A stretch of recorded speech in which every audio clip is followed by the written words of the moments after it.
જેમને પણ જો રેગ્યુલર માં સાડી પહેરવી છે, ખાસ કરીને મોટી ઉંમર માટે બા લોકો પહેરે ને, એવું તમારા માટે પ્યોર લચકો ફેબ્રિક માં જોરદાર આખા લેરિયા ડિઝાઇન માં લઈને બધે 4 કલર ઓપ્શન છે।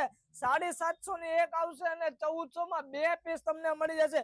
700 રૂપિયાનો આપણે સિંગલ પીસ આપી દેવાનો છે। જોઈ શકો છો જોરદાર ડિઝાઇન રહેવાની છે। આ ટાઈપ નું આખી લેરિયા ડિઝાઇન આવશે। એક પીસ તમને ઓપન કરીને બતાવી દે, એકદમ સ્મૂથ ફેબ્રિક માં એમનો પલ્લુ જોશો ને એકદમ જબરદસ્ત લુક આવે ને એવો પલ્લુ રહેવાનો છે। આખો કલમકારી પ્રિન્ટ આખો ટાઈપ નો આખો પલ્લુ રહેવાનો છે। જોઈ શકો છો જોરદાર આખો પલ્લુ રહેવાનો છે। કલમકારી પ્રિન્ટ નો આખો પલ્લુ રહેવાનો છે। આખી સાડીમાં લેરિયા ની ડિઝાઇન આપેલી છે, જબરદસ્ત લુક આવે ને એનો ઘરે બેઠા તમે એક પીસ પણ ઓપન ઘરે બેઠા એક પીસ પણ તમે કુરિયર કરી શકો છો। જોઈ શકો છો એમનું બ્લાઉઝ પીસ આવશે એકદમ બુટ્ટી વાળું, બા લોકો માટે સ્પેશિયલ ડિઝાઇન બનાવી છે। 700 રૂપિયાની એક પીસ તમને મળી જશે। થેન્ક યુ સો મચ, તમારો ખૂબ ખૂબ આભાર।